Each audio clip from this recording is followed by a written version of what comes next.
country, both politics and religion appear to be thriving. Politicians often turn to religious authorities to get their support. On one occasion, the late Archbishop Jaime Cardinal Sin urged Filipinos to support democracy. Numerous people responded to the invitation and joined priests and nuns in the EDSA Revolution March. Former President Gloria Macapagal Arroyo was the subject of an impeachment complaint issued by Caloocan Bishop Deogracias Iniguez in 2006. Critics are wondering what happened to the separation of church and state as the clergy gets involved in politics. Why is there really a need to separate church affairs from state affairs and vice versa? In this video, we will delve into the underlying principle of the separation of church and state that is embedded in our Constitution. I am Maria Jena V. Mara. I am Roniken T. Caniega. I am Eleanor Joy Nambong Hinova, and this is The Motion in Action TV. Is there a need for the separation of church and state? Why do you think it is necessary? The separation has two known historical views. One is of Thomas Jefferson, known as the Jeffersonian view, and the other one is of Roger Williams. Thomas Jefferson believed that the legitimate powers of government reach actions only and not opinions. The religion is a matter that solely lies between man and his God, and he owes account to no one for his faith or his worship. He upheld that the use of government power to support a religious institution and force their views on persons with different faith or persons with no faith will undermine citizens' civil and natural rights. He stressed that a state supporting an established religion will consequently lead to corruption within the religion itself. Thus, the wall of separation between church and state is of an absolute necessity in a free society. The wall of separation by Jefferson must exist between the state and the church to protect the state from the church. In Roger Williams' views, he thought that church and state should be separated to preserve the integrity of the church. Unlike Thomas Jefferson, Roger Williams did not wish to separate church and state primarily to preserve the peace and purity of the state, but rather to preserve the peace and integrity of the church. He opposed linking political and economic privilege to church membership because such privileges corrupted the honesty of religious life. It can be inferred that the attempt to keep government from influencing religion and religion from influencing government, given the complexities of both, is the core purpose of the doctrine of separation of church and state. This principle entails that both government and religious institutions must refrain from meddling in each other's affairs, ensuring that the state maintains impartiality among different religions. Also, faith would hold no authority or influence over matters like in politics and in the economy, and the government would refrain from imposing its citizens' religious beliefs and customs. The significance of this principle, therefore, ensures that the government remains unswayed by any specific religion or religious faction and guarantees citizens the freedom to exercise their religious belief without the concerns of persecution or bias. The principle of the separation of church and state is correlated with our constitutional right, stipulated in Section 5, Article 3 of the 1987 Constitution, which states that no law shall be made respecting an establishment of religion or prohibiting the free exercise thereof. The free exercise and enjoyment of religious profession and worship without discrimination or preference shall forever be allowed. No religious test shall be required for the exercise of civil or political rights.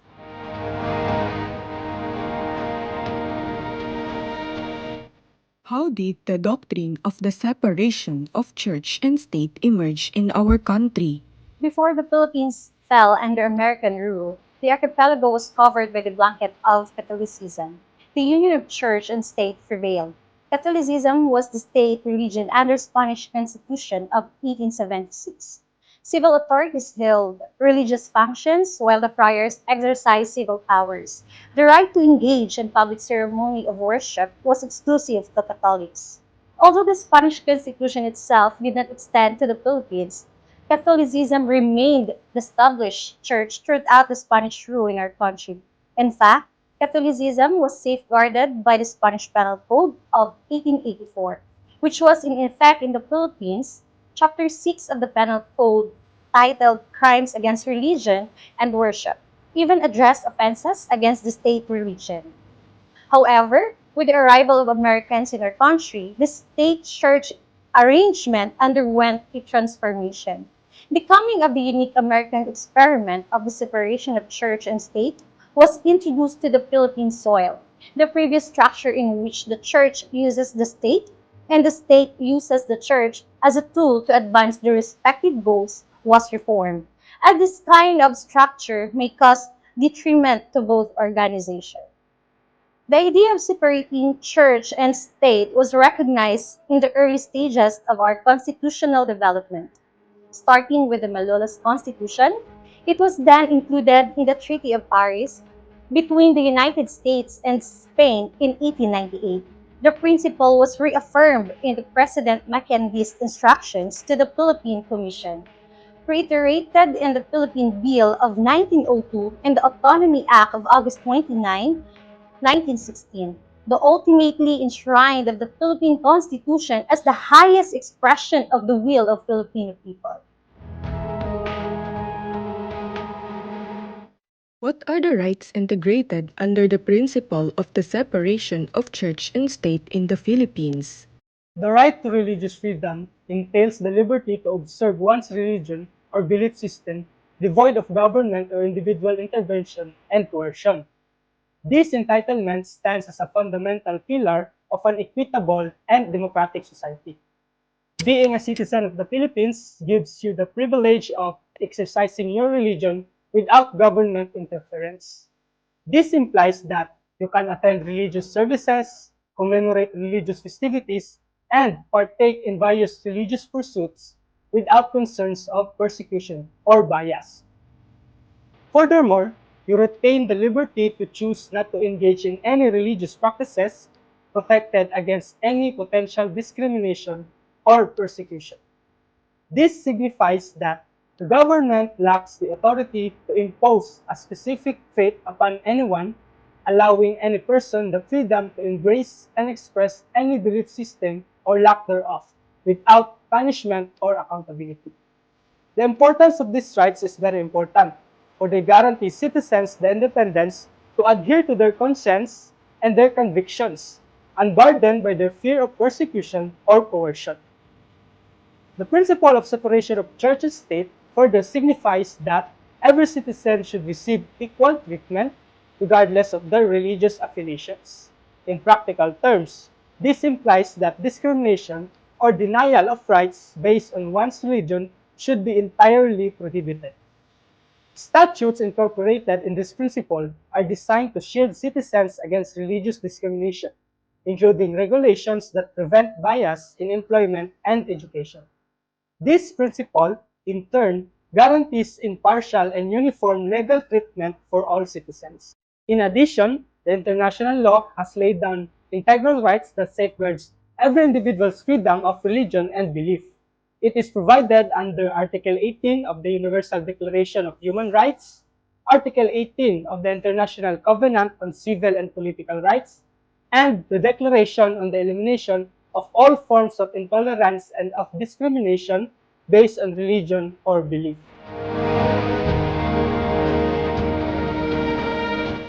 Government's funds on church affairs or church's funds on government affairs.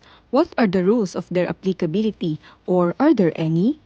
Section 29, Paragraph 2, Article 6 of the 1987 Constitution provides that no public money or property shall be appropriated, applied, paid, or employed directly or indirectly for the use, benefit, or support of any sect, church, denomination, sectarian institution, or system of religion, or of any priest, preacher, minister, or other religious teacher, or dignitary as such, except when such priest, preacher, minister, or dignitary is assigned to the armed forces or to any penal institution of government, orphanage, or leprosario.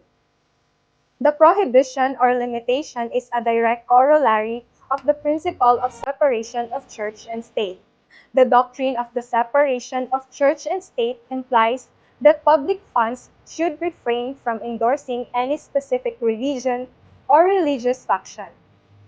Consequently, it requires that taxes should not be allocated for the sustenance of religious pursuits, including the erection of places of worship and other religious endeavors.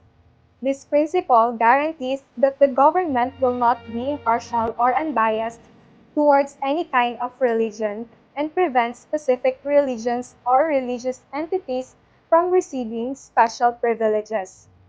Thus, it secures equal treatment for all citizens regardless of their religious affiliation or beliefs by the government. In addition to this doctrine, religious institutions here in the Philippines are entitled to the exemption of taxation.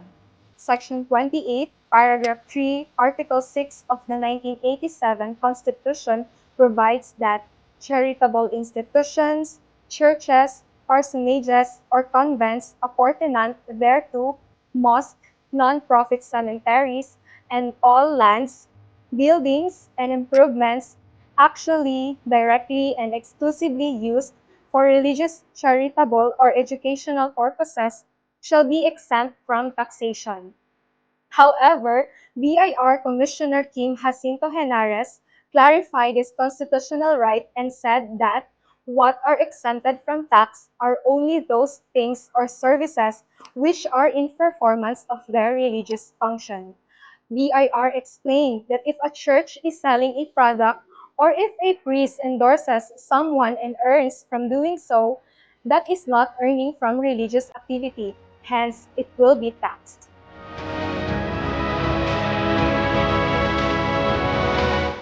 With regards to religious issues, how do you think the Philippine government address disputes over these matters? The principle of separation of church and state signifies that religious institutions should abstain from involvement in governmental matters. Consequently, it dictates that religious leaders should not assume public office and that the government should not be swayed by religious doctrines when formulating decisions. This principle guarantees governmental impartiality and equal treatment for all citizens, irrespective of their religious convictions. Additionally, it secures that religious establishments do not exert excessive control or influence over the government. In the case of Imbong versus Ochoa, the Supreme Court ruled that a consensus objector or a ground of moral or religious principle should be exempt from complying with the mandates of the reproductive health law. This exemption is necessary to protect the constitutional right to free exercise of religion and to prevent any coercion against those who hold certain beliefs. The separation of church and state remains a complex and contentious issue. However, the Philippine Supreme Court has provided guidance on how the issue should be approached and resolved in the Philippine context.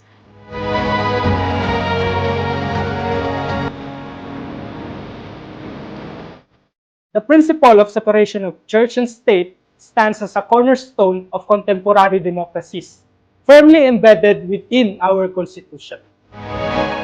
This principle safeguards the liberty of citizens to observe their faith without apprehension of persecution or bias, and maintains governmental impartiality in religious matters. Moreover, it guarantees equal treatment for all citizens regardless of their religious belief. It is a principle that must be protected and upheld to ensure that our country remains free, just, and democratic. The exemptions are carefully crafted in order to avoid any conflict between the two, ensuring that the government remains neutral in matters of religion while still respecting religious freedoms of its citizens. Let us all strive to understand and live by this principle so that we can create a society that is respectful of diverse beliefs and values. and where everyone can enjoy their rights and freedom without fear or discrimination. Again, I am Ronnie Kenti Kanyaga. I am Maria Jena V. Mara. I am Helena Joy Nambong Hinova, and this is The Motion in Action TV.